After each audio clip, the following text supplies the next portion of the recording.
আসন্ন ত্রয়োদশ সংসদ নির্বাচনে এবার মাঠ দখল করতে চায় ইসলামী রাজনৈতিক দলগুলো। সেই লক্ষ্যে নির্বাচনী জোট কিংবা বৃহত্তর সমঝোতার দিকে এগোচ্ছে দলগুলো। সমঝোতা হলে অন্য দলগুলো প্রার্থী মনোনয়নে একে অপরকে ছাড় দিতেও প্রস্তুত বলে জানা গেছে। এ নিয়ে পর্দার আড়ালে চলছে নানামুখী তৎপরতা। দীর্ঘদিন ধরেই বিভিন্ন ইসলামী দলকে একই প্ল্যাটফর্মে আনতে কাজ করছে বাংলাদেশ জামায়াত ইসলামী ও ইসলামী আন্দোলন বাংলাদেশ। নির্বাচনী সমীকরণ কোন দিকে মোড় নিচ্ছে আসুন দেখি। মূলত ৮টি ইসলামী দলের মধ্যে সমঝোতা হওয়ার কথা শোনা যাচ্ছে। যেসব দলের নিবন্ধন এবং ভোট ব্যাংক রয়েছে সেসব দলই এই সমঝোতা প্রক্রিয়ায় থাকছে। মধ্যমতি দল হিসেবে এবি পার্টি, গণ অধিকার পরিষদ ও জাতীয় নাগরিক পার্টি এনসিপিকেও জোটে আনার ক্ষেত্রে আলোচনা চলছে।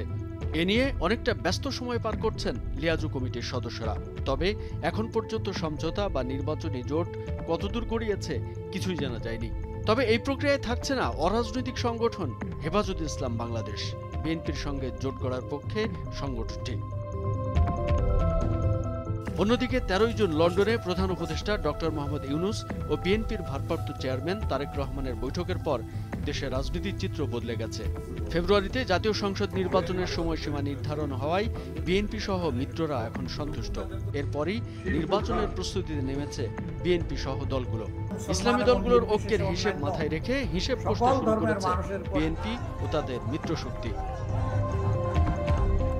এদিকে এখন পর্যন্ত যতদূর জানা গেছে ইসলামী দলগুলোকে নিয়ে একটি বৃহত্তর নির্বাচনী ঐক্য বা সমঝোতা দ্বারপ্রান্তে জামাত ইসলামী। সেক্ষেত্রে চরমোনাই পীরের দল ইসলামী আন্দোলন বাংলাদেশকেও পাশে চায় তারা।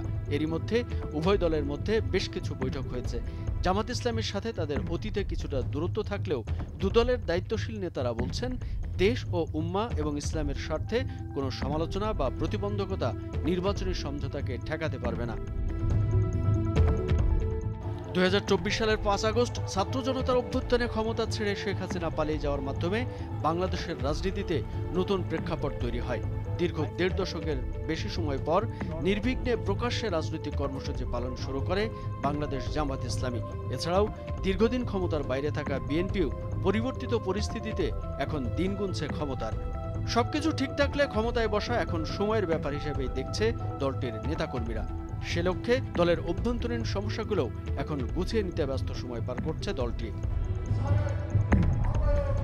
অন্যদিকে ৫ আগস্ট পট পরিবর্তন হওয়ার পর কিছুটা ফুরফুরে মেজাজেই দেখা যাচ্ছে জামাত ইসলামীকে। তাই সুযোগ কাজে লাগিয়ে এবার স্বপ্ন দেখছে ক্ষমতার। আর সেই পথকে সুগম করতে কৌশল আঁটছেন ভিতরে ভিতরে। তার জন্য অন্যান্য ইসলামী দলগুলোকেও কাছে টানতে রাজনীতির মাঠ চষে বেড়াচ্ছেন দলটি। সেই লক্ষ্যে কৌমিধারার আলেমদের সঙ্গে তাদের দীর্ঘদিনের যে বিরোধ বা বিতর্ক সেটি কমাতে কাজ করে চলেছে। এখন নির্বাচনী সমঝোতার দিকে ঝোঁক জামাতের। সবশেষে যদি ইসলামী দলগুলোর ঐক্য সম্ভব হয় তাহলে আসন্ন নির্বাচনে যে ভোটের রাজনীতি ভিন্ন হবে তা বোঝা যাচ্ছে। সেই পরিস্থিতিতে বৃহত্তর রাজনৈতিক দল বিএনপিকে কিছুটা হলেও ভাবাবে বলে মনে করছে রাজনৈতিক বিশ্লেষকরা। তবে হিসেব নিকাশ শেষে শেষ হাসিটা কারা হাসবে তা দেখতে আমাদের আরো অপেক্ষা করতে হবে। কামরুজ্জামান আরিফ, ভোরের কাগজ। তার 2 মাসের শিশু বাচ্চা ছিল।